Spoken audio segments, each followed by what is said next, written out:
सौ बात की एक बात यह कि स्ट्रेट ऑफ हॉर्मूज को बंद करके ईरान ने अमेरिका की कौन सी नस दबा रखी है यह समझना जरूरी है। स्ट्रेट ऑफ हॉर्मूज के बंद होने से अमेरिका को क्या फर्क पड़ता है, उसकी असली कहानी पब्लिक समझ नहीं पा रही, लेकिन एक्सपर्ट लोग समझ रहे हैं। अमेरिका तो अच्छी तरह समझ ही रहा है, ईरान भी अच्छी तरह जानता है। ट्रंप के तोते की जान बसती है स्ट्रेट ऑफ हॉर्मूज में, तेल से नहीं। तेल और गैस रुकने से तो बाकी दुनिया को फर्क पड़ रहा है। अमेरिका के पास तो अपना तेल बहुत है अपने लिए। ट्रंप ने कुछ दिन पहले कहा तो था कि बाकी देशों से कहा था कि आओ अपनी सेनाएं लेकर आओ और ले जाओ यहां से अपने तेल के जहाज, सब अपना अपना देख लो। उनको लगा था सारी दुनिया को दिक्कत हो रही है तो सब करेंगे कोई ना कोई इंतजाम। दुनिया को भी यही लग रहा था कि ईरान सारी दुनिया को दिक्कत में डालकर अमेरिका पर दबाव डालने की कोशिश कर रहा है। वो सही भी है, लेकिन दूसरे देश तो आए नहीं, तो अमेरिका फिर क्यों एड़ी चोटी का जोर लगा रहा है स्ट्रेट ऑफ हॉर्मूज खोलने के लिए? जाए अपना लाल लश्कर लेकर, छोड़ दे दुनिया को अपने हाल पर। उसका क्या जाता है, उसके पास तो अपना तेल और गैस है ना। ट्रंप तो कह रहे थे हमारे पास तो है, क्यों कर रहा है? तो असली कहानी यह है कि ऐसा नहीं है कि उसका कुछ नहीं जाता, उसका बहुत कुछ जाता है। और उस कहानी को समझने के लिए बहुत कुछ समझने की जरूरत है।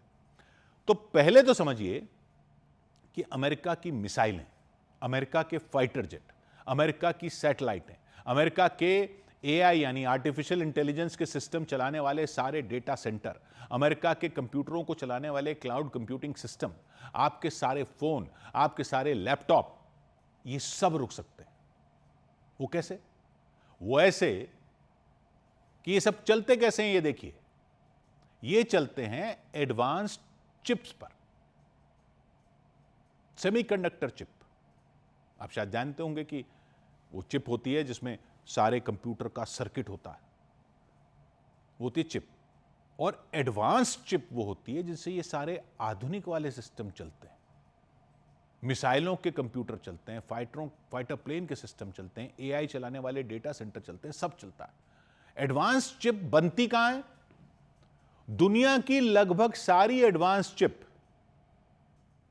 यानी पूरी दुनिया की 90% से ज्यादा एडवांस सेमीकंडक्टर चिप बनती हैं ताइवान में। ताइवान में एडवांस चिप बनना बंद हो जाए तो यह सब कुछ रुक जाएगा। टेक कंपनियों की तो जान आफत में आ ही जाएगी। अमेरिका की सारी हाईटेक सेना के सिस्टम और हथियारों पर ही संकट खड़ा हो सकता है।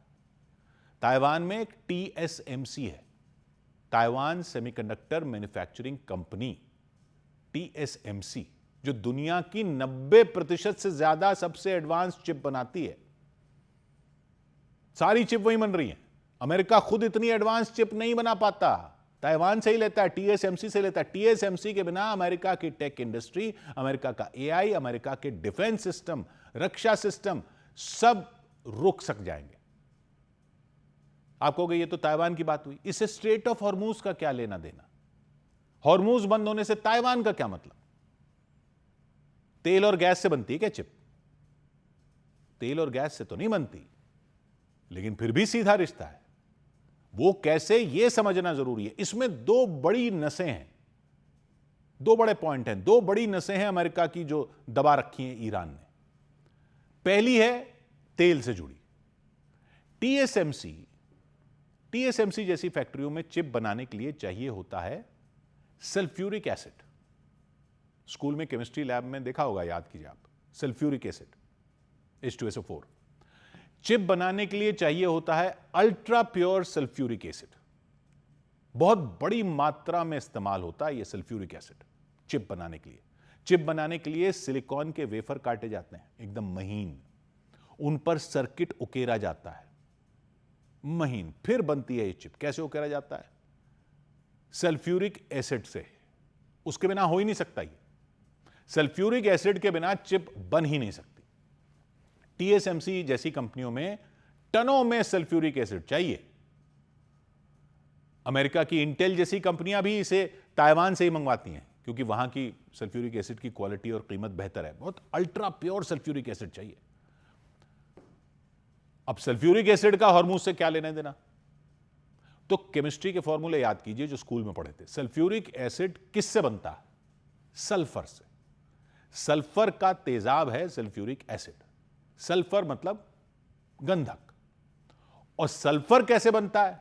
ये कहां से आता है? तेल से आता है जी। कच्चे तेल को जब रिफाइनरी में रिफाइन करते हैं उसी से सल्फर निकलता है साथ में, और कहीं से नहीं आता। यानी खाड़ी के देशों से सल्फर जहाजों से हॉर्मुज स्ट्रेट होकर एशिया में ताइवान भेजा जाता है। मतलब एक बहुत बड़ा हिस्सा वहां से आता है। तो कुएं से निकलता है कच्चा तेल जाता है रिफाइनरी में, उससे बनता है पेट्रोल, डीजल और बहुत कुछ, और उसी में साथ में निकलता है सल्फर। उस सल्फर से बनता है सल्फ्यूरिक एसिड, और उस सल्फ्यूरिक एसिड से बनती है सेमीकंडक्टर चिप, और एडवांस चिप से बनते हैं कंप्यूटर के एडवांस सिस्टम, जिससे चलते हैं रडार और मिसाइलें और एआई और सैटेलाइट से लेकर डेटा सेंटर तक सब कुछ। तो एक तो बड़ी नस यह है जो ईरान ने दबा रखी है, ताइवान की एडवांस चिप बनाने वाली कंपनी की, और उसके जरिए अमेरिका की। और दूसरी बड़ी नस है ताइवान की बिजली की। ताइवान की आधी बिजली बनती है एलएनजी से, प्राकृतिक गैस से। ताइवान एक टापू है, वहां अपने संसाधन नहीं है, बिजली एलएनजी से बनाता हूं। अब खबर यह है कि ताइवान के पास एलएनजी का स्टॉक सिर्फ 11 दिन का बचा है। मतलब अगर सप्लाई रुक गई तो 10-12 दिन में ताइवान में बिजली की कमी शुरू हो जाएगी। बिजली का बड़ा हिस्सा, आधा एलएनजी से बनता है, इसलिए बिजली प्लांट बंद होने लग जाएंगे। चिप बनाने वाली फैक्ट्रियां बिजली के बिना तो चल ही नहीं सकती। यह ताइवान की सबसे कमजोर कड़ी है, सबसे कमजोर नस है। भले ही वो दुनिया का चिप किंग हो, लेकिन बिजली के बिना वो कुछ नहीं है, और वो कुछ नहीं है तो अमेरिका कुछ नहीं है। ताइवान की आधी बिजली बनती है एलएनजी से। एलएनजी वो लेता है कतर से, उसके पास 8 से 11 दिन का स्टॉक बचा है। इसलिए जल्दी बिजली संकट शुरू होने की आशंका बन गई है। ऑस्ट्रेलिया और अमेरिका से एलएनजी आ सकती है, लेकिन उतनी मात्रा में आना मुश्किल है। तो अगर ताइवान में बिजली संकट हो गया, सल्फ्यूरिक एसिड नहीं हुआ, एडवांस चिप बनाने वाली फैक्ट्रियां बंद हो जाएंगी, तो दुनिया भर में चिप की कमी तो हो ही जाएगी। अमेरिका की अर्थव्यवस्था को अरबों खरबों का नुकसान झेलना पड़ सकता है। एप्पल, एनवीडिया, गूगल, अमेजॉन, ये जितनी भी बड़ी टेक कंपनियां हैं, इनकी सांसें अटकी हुई हैं। और सांसें अटकी हुई हैं अमेरिका की सेना के लिए हथियार और फाइटर जेट और एयर डिफेंस सिस्टम और मिसाइल और रडार और ड्रोन और सब कुछ बनाने वाली कंपनियों की। तो ये बातचीत हो रही है स्ट्रेट ऑफ हॉर्मुज खोलने के लिए। इसमें अमेरिका का बहुत कुछ है। अमेरिका के तोते की जान अटकी है हॉर्मुज में। ईरान ही फंसा हुआ नहीं है, अमेरिका का टेढ़ुआ पकड़ रखा है ईरान ने। यहां पर ताइवान को सल्फ्यूरिक एसिड नहीं मिला, ताइवान की बिजली बंद हो गई, तो चीन को तो एक भी गोली नहीं चलानी पड़ेगी ताइवान को लेने के लिए। उसकी पूरी अर्थव्यवस्था ठप हो जाएगी। एक तो वो है, और दूसरा ये कि ये सारे सिस्टम बंद हो जाएंगे। यानी दुनिया के लिए भले ही सिर्फ तेल का खेल हो, अमेरिका का तो बहुत कुछ फंसा हुआ है स्ट्रेट ऑफ हॉर्मुज में। सारे पत्ते भले ही उसके हाथ में दिख रहे हों, लेकिन ये वाला तुरुप का इक्का ईरान के हाथ में है। 100 बात की एक बात।